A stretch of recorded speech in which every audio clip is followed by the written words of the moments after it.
Periodismo hoy.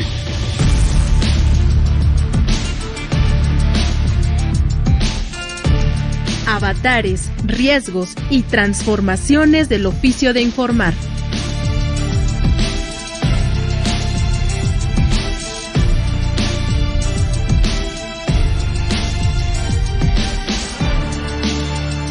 Muy buenas tardes, ya son poquito más de la 1 de la tarde y estamos arrancando como todos los martes una emisión más de Periodismo Hoy a través de todas las frecuencias de Radio Educación.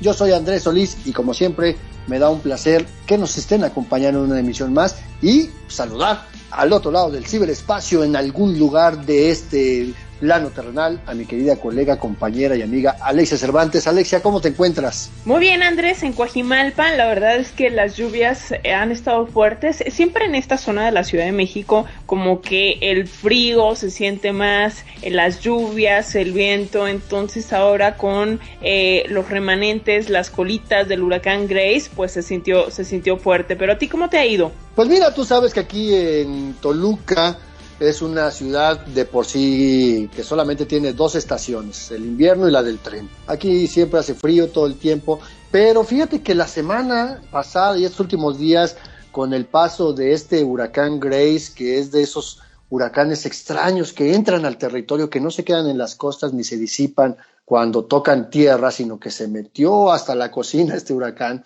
pues estuvo lloviendo mucho, pero afortunadamente no hubo inundaciones, no hubo deslaves en esta zona del país, como sí lo hubo en Veracruz, que curiosamente, Alexia, ha sido la entidad más afectada, contrario a lo que pensábamos al inicio, porque el huracán entró por la península de Yucatán, ¿no? Así es, Andrés, y bueno, la cobertura, platicábamos previo a esta grabación, a este programa, que la verdad ha estado pues igual, con algunas deficiencias. De paso aprovecho para recomendarles un programa que ya realizamos aquí. Hablamos de cobertura periodística en emergencias, de cuál es el lenguaje correcto, de cuáles son los puntos a destacar en emergencias, y este podcast lo pueden aprovechar, está ya disponible en nuestro micrositio, es del 30 de junio de 2020, pero aplica casi para todo el tiempo, ahora sí que es atemporal,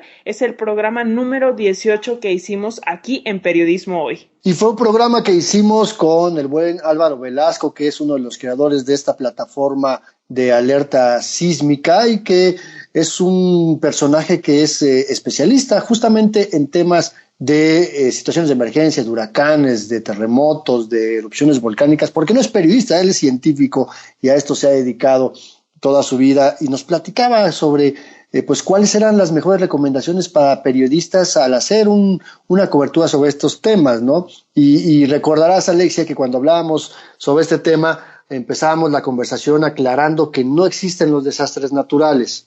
Existen fenómenos naturales que dejan un desastre a su paso, pero normalmente el desastre es consecuencia de estas irresponsabilidades humanas, y que cuando vemos esta cobertura periodística a la que hace referencia del paso reciente del huracán Grace, creo que vale la pena detenernos un momento, porque apenas empiezan los huracanes fuertes. En septiembre, octubre, noviembre es cuando los huracanes golpean con mayor intensidad en esta zona del mundo, y es donde tenemos que poner el acento, porque si nos esperamos a que venga el huracán, estamos dejando muchos meses de cobertura periodística tirados a la basura, ¿no? Hay que empezar a hacer periodismo desde ahorita, haciendo historias sobre las zonas de alto riesgo, sobre cuáles son los lugares donde puede impactar con mayor fuerza un huracán, a qué tipo de población estaría afectando más, cuál es una población más vulnerable, qué gobiernos tienen planes. Déjame decirte que de los 2,400 y cacho de municipios que hay en México, aún existen muchos municipios, Alexia, que no tienen unidades de protección civil, y creo que esto es parte del trabajo periodístico, ¿no? Porque es dinero público, es poner en riesgo la vida de las personas. Entonces tiene que haber una cobertura periodística antes del paso de un meteoro.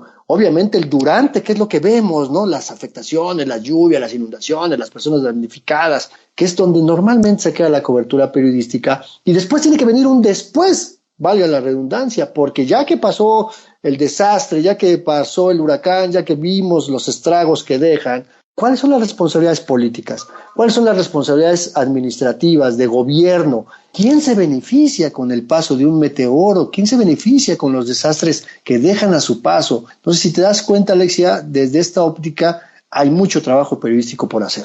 Exacto, no nada más fijar la cobertura en el desastre propiamente, y yo nada más quisiera resaltar rápidamente antes de pasar al tema que hoy nos ocupa, que no nos pongamos en riesgo nada más porque sí, que como periodistas ahora sí que hay que medirle el agua a los camotes, como dicen las abuelitas, y una foto, un video, una nota no vale la vida.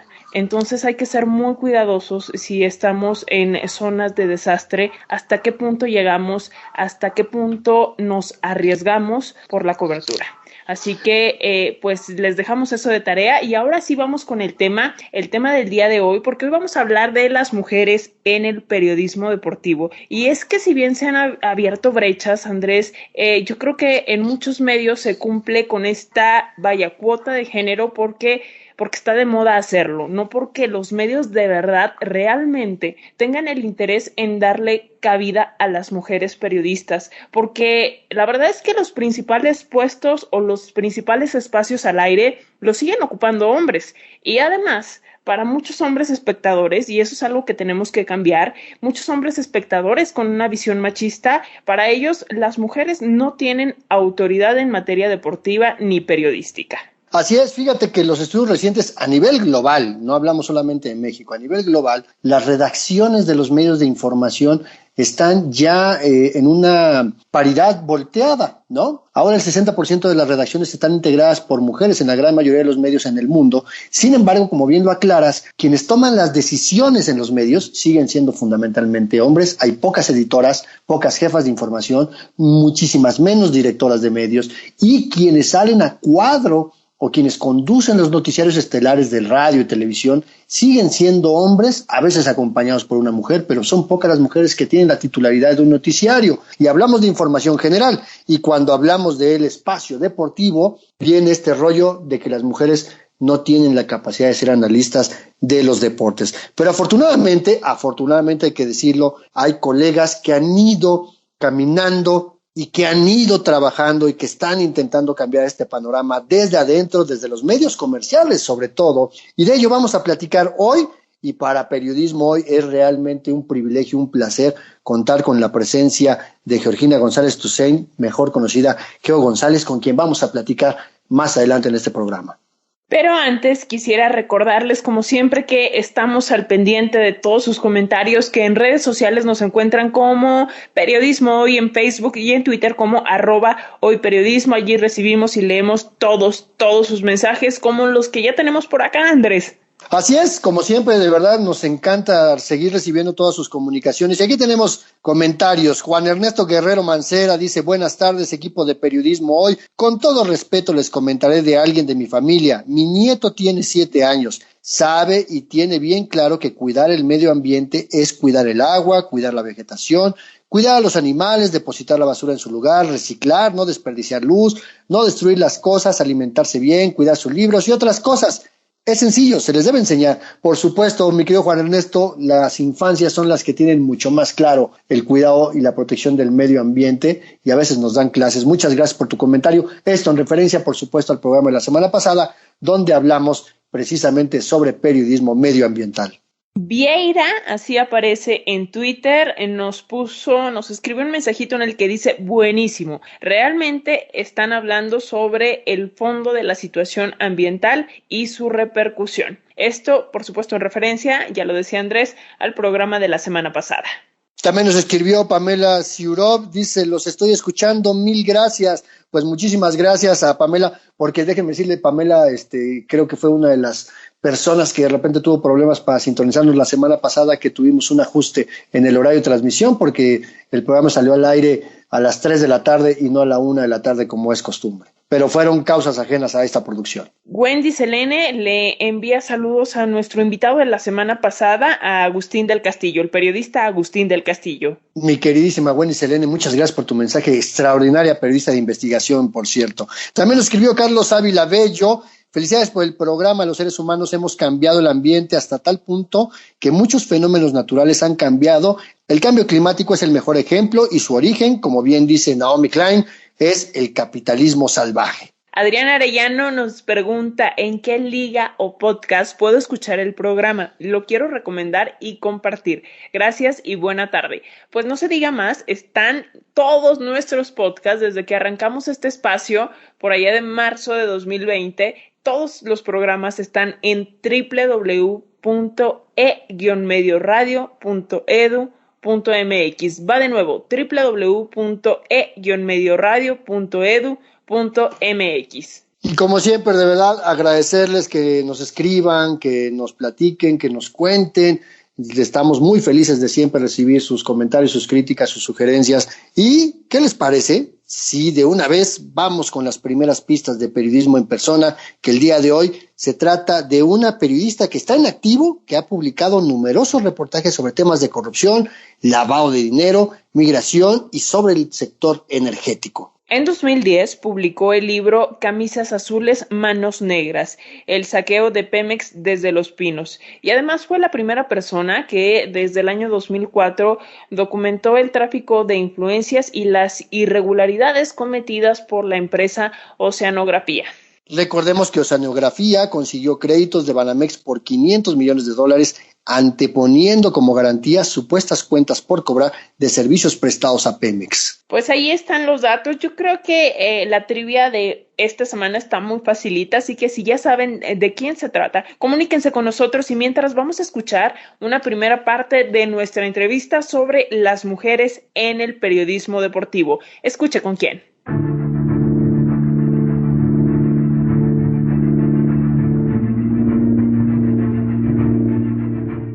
En el deporte cabemos todos, así dice constantemente Georgina González Toussaint, mejor conocida como Geo González. Y con ella vamos a platicar en torno a las mujeres en el periodismo deportivo, Andrés. Así es, Alexia Cervantes, y la verdad es que tener a Geo González en este espacio es un placer, un privilegio, porque la hemos visto, la hemos escuchado durante sus coberturas. Ella es deportista, además. Es entrenadora, es narradora, comentarista y conductora. En W Radio, por ejemplo, conduce Pasión W, además de colaborar en los programas Así las Cosas con Gaby Barkentin y Javier Risco, y con Marta de Baile también, ahí mismo en la W. En televisión conduce programas como Más Deporte, Acción, Fútbol en Serio, TD Femenil en Tu TDN. Además, Geo González es pionera en la conducción y narración de eventos olímpicos y de partidos de fútbol, tanto varonil como de la Liga Femenil en México y además, por supuesto, en las Copas del Mundo. Geo González, qué placer tenerte aquí en Periodismo Hoy, en Radio Educación. Bienvenida. Al contrario, muchísimas gracias a ustedes. Muchísimas gracias, Geo. Yo quiero decirle rápidamente a la gente que en la mañana, mientras estoy en la redacción de Radio Educación, le cambio rápidamente eso de las 6:45 a la W para escuchar la parte de los deportes con Geo. Por ahí casi me linchan a veces ahí en la redacción de Radio Educación por hacer ese cambio, pero es rapidito, nada más en lo que nos ponemos al día con la parte deportiva. Geo, para comenzar, ¿cómo llegaste al mundo del periodismo deportivo? ¿Quisieras contarnos rápidamente esa parte de la historia? Porque entiendo que tú estudiaste diseño gráfico. Claro, no se necesita estudiar periodismo para ser periodista, así como no se necesita nacer en México para ser mexicano. ¿Pero qué nos dices? Pues mira, yo llegué por mi vínculo con el deporte, porque yo practicaba el deporte de todas las formas, ¿no? Ya lo mencionaron, lo aprendí, lo entrené, lo enseñé, lo dirigí, lo organicé, y luego, bueno, tenía como esta inquietud de hablar de él, porque yo pues, veía el deporte y pensaba cosas distintas a lo que normalmente escuchaba. Entonces se dio la oportunidad para trabajar en los medios, pero cuando yo empecé en radio, la productora del otro lado del vidrio me hacía señas así como una C y luego estiraba como las manos y hacía una serie de señas que decía, será como umpire de tercera, que ya sabes que en el béisbol hacen 60,000 señas. Yo no tenía ni idea de qué me estaba diciendo y decía, ahora entiendo que era vamos a corte, alárgate, aterriza, etcétera, etcétera, ¿no? Entonces dije, bueno, yo sé de deportes, necesito aprender a comunicar lo que tengo y tal vez en eso llegué ya como dominando un poco el pánico escénico, la voz, porque yo me dedicaba a cantar en una época, entonces te enseñan a respirar, la voz, a no tenerle miedo a un escenario, etcétera, etcétera. Pero me hacía falta conocer qué era el periodismo, ¿no? Entonces, ese lo fui aprendiendo viendo a Carmen Aristegui, por ejemplo, y alguna vez me invitó a participar en su programa y yo salía una vez a la semana escribiendo cápsulas y además tenía la libertad de escribir de lo que yo quisiera. Entonces fue cuando también empecé a explotar esta manera de hablar de cualquier cosa, pero con términos deportivos. Y hablaba de los candidatos para la República como si fueran el cartel de una corrida de toros, ¿no? Y hablaba de la conquista o de la noche triste o del nacimiento o de la historia de Benito Juárez o la futbolera historia de Sor Juana, y todo con términos deportivos para unir esas dos cosas, y pude llegar a otro tipo de público, y un público que se interesa en estar informado en general, no solamente con este vínculo con el deporte, y eso me hizo darme cuenta que tenía que mejorarme mucho más en cultura, en vocabulario, en lenguaje y sobre todo aprender pues las bases del periodismo, que no sé si las he aprendido, pero bueno, pues investigaba, veía libros, escuchaba pláticas, sobre todo preguntaba y imitaba a las gentes que yo admiraba, ¿no? Para poderme pues empapar. Yo no soy periodista y bueno, me siento en la necesidad de decirlo cada vez que alguien amablemente me pone ese título, ¿no? No soy periodista, tengo una licenciatura, como tú ya mencionaste, en diseño gráfico con subsistema en animación e ilustración. Tengo este vínculo con el deporte y se me da un poco la comunicación por lo que te había mencionado. Sin embargo, entraste en un ámbito complicado. Un ámbito del periodismo y de la comunicación de masas históricamente controlado por hombres, con una visión a veces exacerbadamente machista y misógina, que lo vemos de repente en las narraciones deportivas con los Juegos Olímpicos que platicamos en otros momentos aquí en Periodismo Hoy, de que los cronistas deportivos de repente se clavan más en los trajes de baño de las atletas que en su desempeño deportivo. ¿Tú cómo ves este cambio, esta evolución de que haya cada vez más mujeres analizando, estudiando y platicando sobre el deporte? Pues lo veo muy lento y lo veo incompleto, ¿sabes? O sea, no es un cambio como tal. Creo que en ocasiones hemos incursionado mujeres por novedad, ¿sabes? Pero ningún medio ha sentido la necesidad real y cultural y deportiva, periodística, de incorporar a mujeres para analizar y para hablar del deporte, que cuando hablo del 80% de fútbol. Cuando ha sido Juegos Olímpicos, sí, pero en disciplinas estereotipadas y señaladas básicamente para mujeres. Y ahí, bueno, se ha tenido unos aciertos extraordinarios, ¿no? Hemos tenido a analistas y comentaristas de gimnasia, por ejemplo, como Claudia Esteva, que son extraordinarias, ¿no? Pero el 80% del deporte es fútbol varonil. Y ahí nunca han sentido esa necesidad real, genuina, de incorporar mujeres. Lo han hecho por cuota de género, por novedad, por ofrecer algo que los demás no tengan, pero todo está como muy acotado. Entraban, pero tenía que ser conductora y cumplir con cierto estereotipo para estar encasillada nada más en eso, ¿no? En atractivo visual, la mujer florero y no sé qué tantas otras cosas nos han puesto. Pero este espacio para entrar al debate, a la polémica, al análisis, ese sí sigue estando muy acotado. Y a las que han podido o hemos podido entrar, nos tupen de todas, que porque si narramos feo, que si por la edad, que si porque, ¿qué hacen ahí? Que si, ¿me explico? Entonces, en realidad, no se ha avanzado lo que se tendría que avanzar, ni de una manera genuina. Lo digo en las televisoras fuertes, ¿no? Por ejemplo, la labor que ha hecho Marion, y cuando Marion tuvo un micrófono para comentar el fútbol, nadie se detuvo a ver si ella se había equivocado en algún término de fútbol o alguna pronunciación o el nombre de algún jugador o haber descrito mal una jugada o una posición. Se la tupieron porque es feminista, porque es mujer, porque encontraron una manera de estar fregando. Pero a nadie lo critican por las cosas que criticaban a Mario, ni a mí, ni a otras tanto que han querido incursionar en esa parte, en el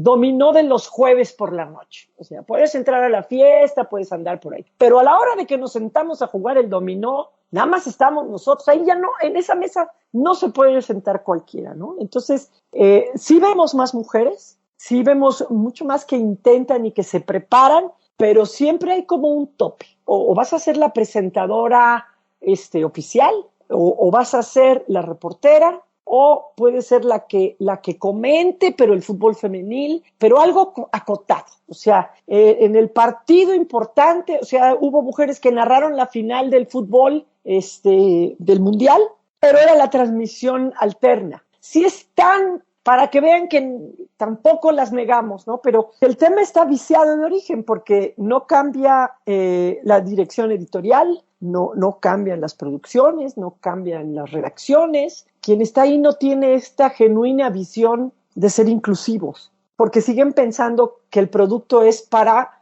este hombre tecate que está ahí nada más manifestándose de esta manera por el fútbol. Y yo creo que cuando les caiga el 20, si no es que ya les cayó, de que la audiencia ha cambiado, de que es diversa, que no le gusta estar viendo cómo nada más todo está sesgado para un solo género, yo creo que le pondrán más interés, ¿no? Ahora, en cuanto al lenguaje, particularmente te diré que en lo que fue Televisa en estos Juegos Olímpicos, nadie se manifestó de la manera que tú dices sobre dar preferencia a lo físico, a la edad, al estado civil de las atletas, por encima del desempeño. Y eso fue, te lo voy a decir así con toda la sinceridad, porque yo les dije, vienen los Juegos Olímpicos y sería horrible que Televisa fuera sorprendido en alguna palabra, en alguna frase, que no haya un contexto de equidad de género y de lenguaje de género. Pero no sé lo que hicieron otras televisoras porque no tuve oportunidad de verlos. Bueno, sí me tocó escuchar a otra televisora y sí, se aventaron unas terribles, ¿no? Pero para mí, desde adentro, desde esa trinchera, con gente que se abrió para escucharnos en eso, dijimos, no podemos ser la televisora que en estos Juegos Olímpicos, después de no haberlos tenido en Río, cuando volvamos otra vez a decirle a la gente lo que son el deporte y los Juegos Olímpicos, no tengamos el lenguaje apropiado. Así que de mi parte lo propuse a la empresa y la empresa estuvo muy abierta y mis compañeros y a todos, pues muy abiertos a cuidar ese tema, ¿no? Pero bueno, no me hago responsable por los demás, pero sí lo hacen. Y en medios escritos, y en radio, y en la tele, y en todos lados. O sea, para mí ese era el gran reto de estos Juegos Olímpicos, que la narrativa hacia el deporte femenil cambiara. Y bueno, nosotros lo intentamos, lo logramos, pero en otros términos no se logró, ¿no? Geo, cuando te escucho mencionando esto con tanta pasión, con tanto compromiso y con tanta ética de por medio, aunque tú digas que no, se confirma que sí eres periodista, porque este es uno de los principios de esto. Y hoy te escuchaba en la mañana justamente y hablabas de cómo a veces en los medios de comunicación separamos lo que pasa en la cancha o lo que pasa con un deportista y lo que hace en la vida privada, en lo privado, por así decirlo, ¿no? Con el deportista varonil. En particular con el tema de la violencia, ¿no? De la violencia que ejercen contra mujeres ciertos jugadores. Y bueno, pues por ahí está el tema de Renato Ibarra. Mencionabas también lo que pasó en alguna ocasión con Kobe Bryant, cuando a una periodista del Washington Post la suspendieron por hablar de las acusaciones de violación en contra de, pues, esta leyenda del baloncesto, ¿no? Ahí también va una responsabilidad como comunicador de pues decir las cosas como son y no esconder para hacer quedar bien al jugador o no mancharlo, ¿no? Sí, hay como un blindaje porque vuelve a estar todo viciado, ¿no? O sea, si todo lo conforman hombres con esta cultura machista y sexista tan arraigada, entonces empiezan a protegerse. Y no se trata que desde un micrófono tú te conviertas en un juez. Se trata que desde un micrófono le expliques a la gente por qué es grave o a qué se refiere la falta que comete el atleta. Porque cuando se trata de vincular nuestra imagen al deporte, todas las marcas y la política y la ciencia y todo mundo quiere estar vinculado a un deportista que gana porque representa valores, porque representa la disciplina, la resiliencia, el respeto a la autoridad, la honestidad, etcétera, todos los valores del deporte, ahí sí vénganos. Y él representa nuestra marca. Entonces, ¿cómo rayos vamos a decir que quiero vincularme a un violador, a un golpeador, a alguien que consume drogas, a alguien que se mete con menores de edad, a un asesino, ¿no? O sea, Pistorius, este paratleta olímpico australiano que terminó asesinando a batazos a su novia, nunca sabremos cuántas veces ella lo habrá perdonado, ¿no? Ya no lo vamos a saber nunca, pero ahí sí la justicia como que dijo, oye, es que estas cosas no se pueden evitar. Este es el ser humano. Este es el ser humano que participa en el deporte. ¿Y a qué nos referimos con eso? Que hay una parte del deporte que no se está cumpliendo porque el deportista llega en un momento en que como es estrella, cree que se puede librar de cumplir con los valores y con las obligaciones de ser un ciudadano como somos los demás. Yo no soy una atleta olímpica, pero tengo que ser una buena ciudadana. Y a un atleta olímpico, un campeón del mundo, lo voy a reconocer, no solo porque sabe jugar un deporte como yo no lo podría jugar, sino porque también es una gran persona. Y mi vínculo con él es decir, desempeña el deporte que amo de una manera excelsa, pero también es una persona funcional, es un buen ciudadano, es un buen ser humano. Pero el medio parece blindar eso y decir, no se nos vaya a acabar el producto, mejor no digan lo que hizo Maradona. Y todos se sientan y dicen, bueno, eso no tiene nada que, juzguemos nada más lo deportivo. No, yo creo que tendríamos que decir, cuando lo de la Volpe con el acoso, no se trata de que yo agarre un micrófono y diga, la Volpe es culpable, pero sí se trata de decir, ¿por qué es grave el acoso? ¿Por qué no es fácil denunciar un acoso? ¿Qué le pasa a una mujer después de denunciar el acoso? Hay que tener cuidado porque esto pasa, hay que contribuir con la sociedad, no diciendo la Volpe eso no es culpable, sino diciendo, oigan, esta ampolla cultural, este delito ha caído en el deporte. Es importante que en el deporte no caiga. Es importante que en el deporte no caiga la homofobia. No se trata de ser chistositos con la palabra, ¿no? Y de querer convencer a la FIFA de que es parte de nuestro vocabulario y nuestra cultura. No es parte de la mía. No se trata de decir, no, pues los casos de racismo, ¿sabes qué? No, quedaron en el equipo. Lo que pasa en la cancha se queda en la cancha. No, o sea, hay que decir, Maradona pudo haber sido el hombre que mejor jugaba el fútbol, pero no estaba armado culturalmente para no haber sido violento, para no haber consumido drogas y para no haberse metido con menores de edad. Entonces, hagamos del deporte un mundo mejor. Demos armas y pongamos filtros desde todos los lugares para no estar encumbrando a dioses a personas que no lo son. Pero hay que mencionarlos. No se mencionó de Kobe Bryant, no se ha mencionado a fondo de Cristiano Ronaldo y de los que sabemos, porque de muchos ellos no lo sabemos, pero de una mujer, fíjate, está histérica por las hormonas, ya se volvió loca, no aguanta la presión, está gorda, está vieja, está fea. Ella le puso el cuerno al marido, ya lo dejó. Todas esas cosas sí las incorporamos a la conversación en las atletas femeniles, pero no lo hacemos en el atleta varonil. Entonces creo que sí hay una culpa, una responsabilidad desde los medios deportivos de normalizar, minimizar y no visibilizar este tipo de problemas sociales, porque el deporte también tiene esa función de aportar en lo social, pero desde los medios no dejamos que cumpla su función. Alzamos la alfombra y barremos la suciedad allá abajo. Pues sí, cuando subes la alfombra va a seguir así. Yo creo que hay que decirlo. ¿Por qué es grave golpear a una mujer? ¿Por qué no debemos revictimizarla? ¿Por qué no le conviene a una marca, a un equipo, vincular su marca con los valores que tiene, con el hecho de tener a un golpeador? ¿Por qué? Pues porque puede echar para afuera a los patrocinadores, porque tú estás queriéndole hablar a los niños, porque te siguen mujeres como aficionadas, etcétera, etcétera. Eso se tendría que poner en la mesa para dar un panorama más amplio. No nada más pedirle a Geo vía Twitter que renuncie porque trabaja en una empresa que lo contrató. Bueno, México es un país con narcotráfico, con trata, con secuestro, corrupción, feminicidios. Entonces nos tenemos que ir todos del país o nos quedamos y desde adentro hacemos que las cosas se vean mejor. Yo te puedo decir una cosa, yo desde adentro, antes de los Juegos Olímpicos, me acerqué con la gente de mi empresa y les dije, vamos a protegernos de esto. Y no tuvimos solo tropiezo en lenguaje inclusivo. No tuvimos uno solo.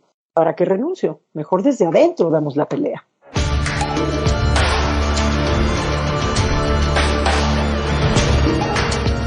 Hacemos una muy breve pausa para recordarles que estamos aquí al pendiente en las redes sociodigitales esperando sus mensajes. En Twitter nos encuentran como @hoyperiodismo y en Facebook somos Periodismo Hoy. Pueden enviarnos todos sus mensajes, sugerencias, comentarios en torno al programa del día de hoy, también sus respuestas a la trivia, ya que en Periodismo en Persona contaremos la historia de una periodista que ha sido distinguida en 3 ocasiones, en 2008, en 2009 y en 2010, con el Premio Nacional de Periodismo. Como ya decíamos, en los últimos años su trabajo se ha centrado en temas del sector energético, pero también en el año 2005 reveló una red de agentes de migración implicados en el tráfico de niñas centroamericanas. Esto le valió el reconocimiento de la UNICEF. Comuníquense si saben de quién vamos a platicar en la sección de Periodismo en Persona. Mientras tanto, vamos a seguir platicando con Geo González sobre las mujeres en el periodismo deportivo.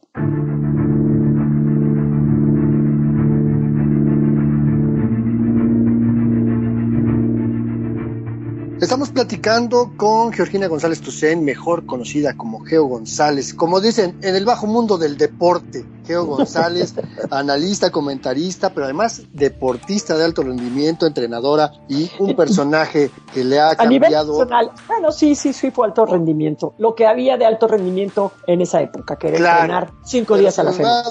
Sin lugar a dudas, un personaje que ha venido a revolucionar el periodismo deportivo, aun y cuando insista en que no es periodista deportivo, sí lo es y hace periodismo deportivo. Pero estabas hablando de cosas muy interesantes, Geo, porque por principio, claro, aquí tenemos esa costumbre de convertir a mártires y a dioses, y entonces adoramos a alguien que hizo trampa en un mundial de fútbol, que además cocainómano, violento, acosador, etcétera, etcétera, ¿no? Pero también hablas de este tema del lenguaje inclusivo, porque aquí hasta para referirse a las autoridades deportivas decimos los de pantalón largo, como si no hubiera mujeres que toman decisiones en el deporte, ¿no? Que además el pantalón pues es como que irrelevante. ¿Cómo formar a las futuras periodistas deportivas desde esta óptica, tanto en el ámbito del conocimiento, la especialización del deporte, porque hablar de periodistas deportivos pues también se requiere de especialización, ¿no? No hay todólogos ni todólogas, pero también cómo vamos formando estas futuras generaciones de periodistas que quieran hacer cobertura sobre Juegos Olímpicos, sobre fútbol, sobre atletismo, tiro con arco, cualquier disciplina, pero con esta visión incluyente, con una visión más femenina, más de derechos humanos. Mira, yo creo que las hay. O sea, las generaciones ahora, a mí me encanta el asunto, ¿no? Hubo una época en donde la mujer se empieza a dar cuenta y no se siente muy a gusto de estas diferencias, de esta discriminación. Y luego otra, y lo hace notar, pero lidia con ello. Otra generación empieza a protestar un poco más y le tocan cosas muy violentas. La siguiente generación lo empieza a hacer distinto. Mi generación como que lo nombrábamos, lo decíamos, pero de una manera como tratando de mediar y más conciliatoria. Y yo celebro que esta nueva generación lo haga con un spray en la mano, ¿no? Y lo haga al estilo Dracarys, como Game of Thrones. O sea, esta generación que no está pidiendo permiso para dar su opinión, la da y pone 10 reperiquetes porque está completamente instruida, motivada y que tiene además esta convicción de que las cosas tienen que cambiar. ¿Me explico? Entonces,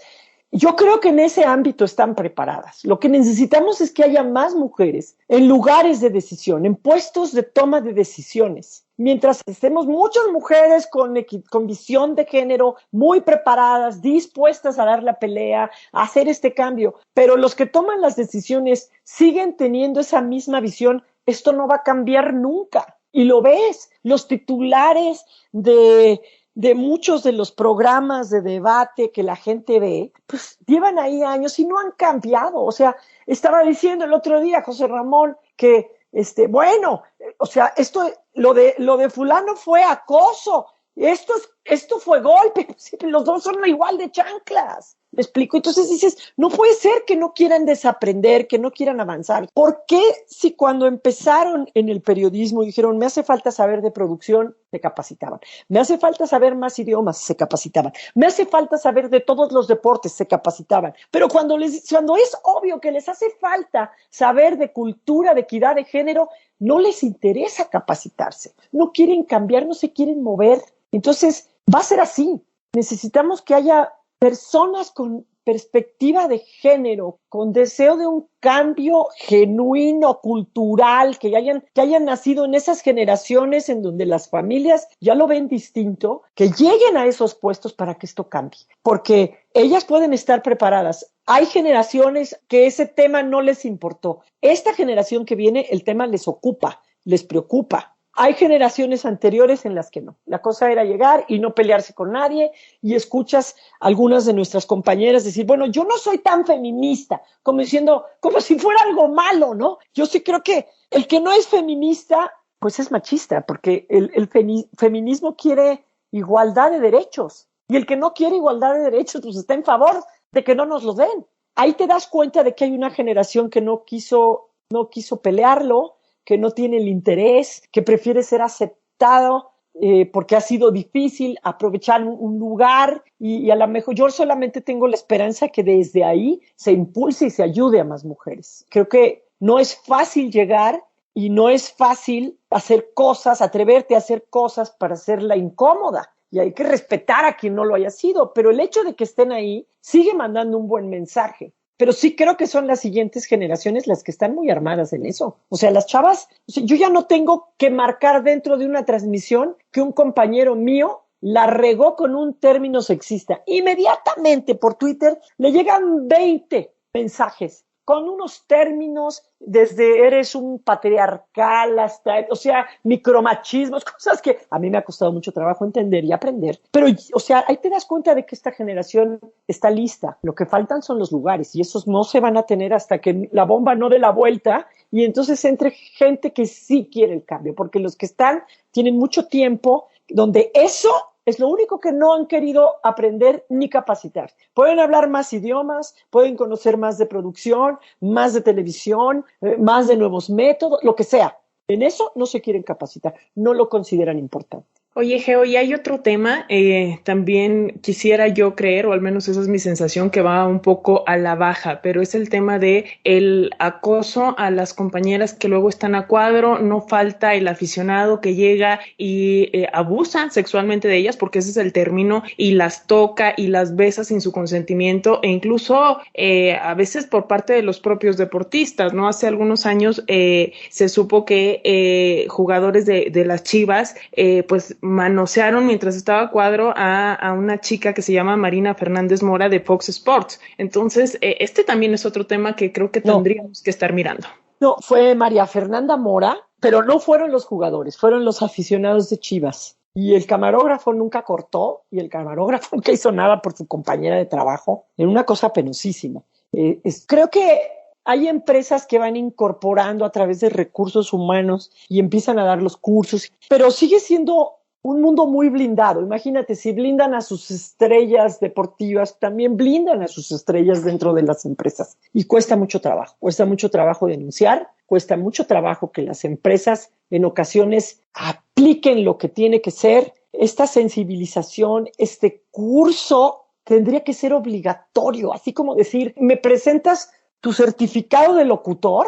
Pues a mí me presentas un certificado de haber pasado satisfactoriamente los cursos de equidad de género y de acoso laboral y de violencia laboral, hombres y mujeres. O sea, eso tendría que existir, y apenas empieza, ¿no? ¿Por qué? Pues porque lo empuja la sociedad. No es algo que naciera por una inquietud o una necesidad de los programas deportivos, o sea, o de los medios deportivos. Es porque la sociedad lo señala y lo pone. Pero hemos visto casos de algunos que lo suspenden por algún tipo de comentario y después los vuelven a contratar, ¿no? Sin saber qué pasó el curso, si hizo algo para deconstruirse y desaprender lo que tenían para aprender cosas nuevas. no lo ves, ¿no? Es nada más de, pues sí, ya te congelo un rato y luego regresas, ¿no? Yo creo que acompañado a eso tendría que haber un cambio sincero, ¿no? O sea, a mí me demuestras que ya no eres el mismo culturalmente. Y entonces sí, bienvenidas las segundas oportunidades, porque tú vas a ser el ejemplo de que lo que se había aprendido ahora se desaprende y eres alguien totalmente distinto. Pero no me digas que lo sientes, te escondo un rato y luego ya regresas y en el chat y en el WhatsApp sigues teniendo todos tus mensajes, videos, chistes sexistas y misóginos y vulgares. O sea, se trata de que tú te construyas de una manera genuina y distinta. Yo creo que sigue habiendo esa circunstancia que te decía. No es fácil para una mujer en cualquier ámbito denunciar el acoso, porque pierdes mucho. El tiempo se nos agota, tú sabes que la radio es cruel, igual que la televisión, y la verdad es que a mí me gusta mucho que se nos queden temas pendientes, porque nos das la oportunidad de volverte a invitar y volver a platicar y que nos sigas arrojando luz en estos temas. ¿Tú cómo ves el futuro del periodismo deportivo con visión de género? ¿Cómo lo ves en los próximos años? Pues yo lo veo con esperanza, pero con realismo. Insisto, ¿no? Cuando tienes espacios muy refrescantes y muy reconfortantes como el que abren Gaby y Javier Risco, como el que abre Carmen Aristegui, dices, esto va a cambiar. Cuando ves empresas que dices, sí, queremos voces de mujeres chingonas, que les gire la piedra, que se comprometan, que sean nuestra punta de lanza, dices, es esperanzador. Pero en el ámbito deportivo va a costar mucho trabajo porque sigue siendo una trinchera muy, muy, muy machista, porque por cada 20 hombres o 25 hombres o 30 hombres hay una mujer en las empresas. O sea, por cada 40 que hablan de fútbol hay una o dos. Es muy difícil que cambie eso. En eso soy realista, pero soy esperanzadora cuando veo espacios como el de ustedes, que son 2 mujeres y un hombre. Como te digo, lo que hay en W Radio, la sinergia que generan Gaby y Risco, lo incluyentes que son en otros espacios, me gusta. Cuando veo esta nueva generación que va y que empuja, me da mucha esperanza. Pero el ritmo lo va a marcar la sociedad junto con políticas públicas. También desde ahí y desde las casas. Tenemos que hacer que también nuestras hijas y nuestros hijos se eduquen con una visión muy distinta. Entonces, cuando ellos les toque tomar las decisiones, ya traen el software integrado, ¿no? Yo también soy esperanzadora y creo que esto va a cambiar y va a cambiar para bien. Muchísimas gracias, Geo González, por este tiempo que dedicas para la radio pública, para las audiencias de Radio Educación, y te enviamos un abrazo. Seguimos viéndote, seguimos escuchándote y espero que pronto sigamos la conversación aquí en Periodismo Hoy. Gracias a ustedes. Recuerden que si quieren volver a escuchar esta maravillosa charla con esta extraordinaria colega Geo González, la pueden escuchar a partir de este mismísimo miércoles en la sección de podcast de la página de internet de Radio Educación, www.e-medioradio.edu.mx, y que también la pueden descargar en su dispositivo de la marca de la manzanita. Solamente necesitan suscribirse al podcast de Periodismo Hoy y cada semana lo van a tener disponible. Y bueno, se nos acaba casi el tiempo, pero vamos rápidamente a nuestra sección Periodismo en Persona, una sección que prepara Andrés Solís y que está dedicada hoy a una gran periodista y escritora mexicana que ha publicado numerosos reportajes sobre temas de corrupción, lavado de dinero, migración y también específicamente sobre el sector energético. Escuche bien, ¿de quién se trata?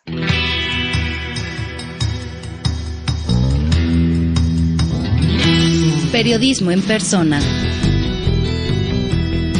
Hoy dedicado a Ana Lilia Pérez Mendoza.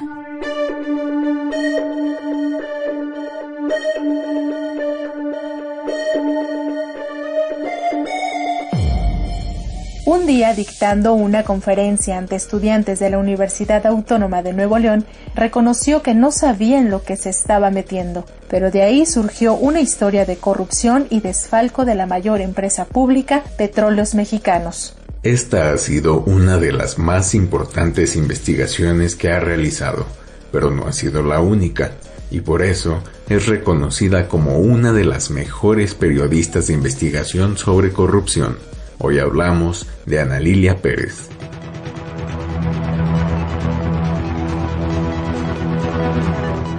Ana Lilia Pérez Mendoza nació en la Ciudad de México en 1976 y estudió comunicación y periodismo en la Universidad Nacional Autónoma de México. Además, estudió un diplomado en periodismo en la Universidad José Martí de La Habana, Cuba, un diplomado en Historia de México por la Academia Mexicana de Historia y un diplomado en periodismo financiero por el Instituto Tecnológico Autónomo de México, el ITAM.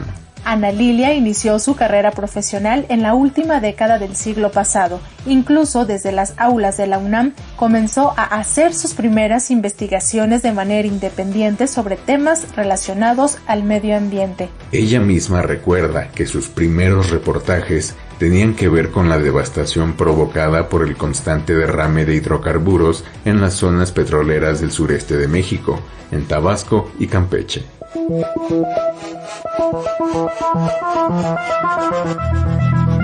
Esas primeras investigaciones la llevaron a ligar el tema ambiental con el tema petrolero y fue en los primeros años de este siglo cuando comenzó a enfocarse en investigaciones relacionadas con casos de corrupción dentro de Petróleos Mexicanos. Durante el gobierno de Vicente Fox Quesada, la reportera fue de las primeras en develar los nexos que había entre la paraestatal Pemex y los hijos de Marta Sahagún, esposa del presidente en turno. Dirían los clásicos que fue el inicio de un camino sin retorno para la periodista, quien a partir de ahí y a lo largo de 2 décadas se ha dedicado a investigar casos de corrupción en la petrolera y sus relaciones con personas del poder público y el sector privado dentro y fuera de México. Tan solo sobre este tema ha publicado 3 libros: Camisas Azules, Manos Negras, El saqueo de Pemex desde Los Pinos, El cartel negro y Pemex RIP, todos merecedores de premios y reconocimientos a nivel nacional e internacional.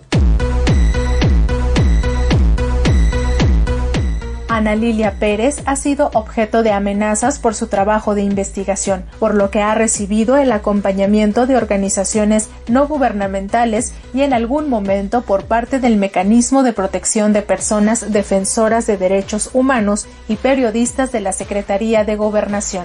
Y aunque podría considerarse como la periodista más especializada en temas energéticos, Pérez Mendoza también ha investigado sobre pobreza, migraciones, crimen organizado y una serie de reportajes sobre el entrenamiento de los famosos caiviles, grupos paramilitares que operan en Guatemala, El Salvador, Honduras y Nicaragua. Otros temas relevantes que ha investigado se relacionan con las bandas del crimen organizado dedicadas al tráfico de niñas entre Centroamérica y Estados Unidos y que tienen sus centros de operación en territorio mexicano. Por esto y otros trabajos, Ana Lilia Pérez ha recibido reconocimientos por parte del Fondo de las Naciones Unidas para la Infancia, UNICEF, el Premio de Periodismo América Latina, que otorga el Programa de las Naciones Unidas para el Desarrollo, además del Premio Nacional de Periodismo, entre otros más.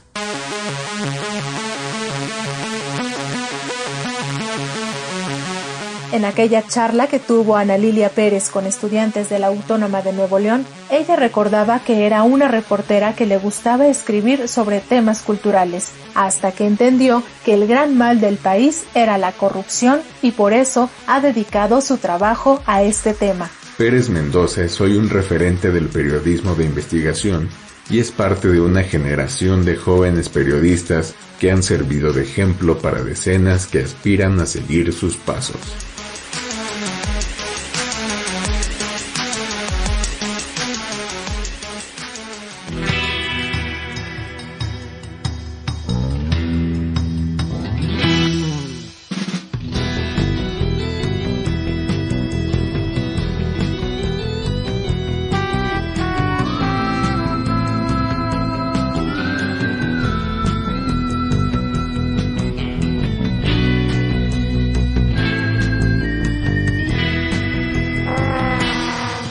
Se nos acabó el tiempo y como siempre no nos queda más que agradecerles el favor de su compañía por habernos acompañado en una emisión más de Periodismo Hoy y recuerden que vamos a estar siempre muy pendientes de todos sus comentarios, sus sugerencias, sus opiniones respecto a estos contenidos que semana a semana les llevamos a ustedes.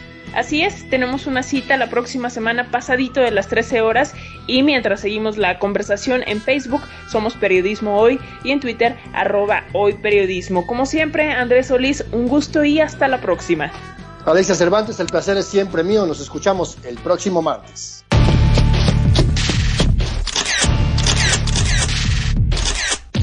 Periodismo Hoy. Periodismo es publicar lo que alguien no quiere que se sepa. Todo lo demás son relaciones públicas.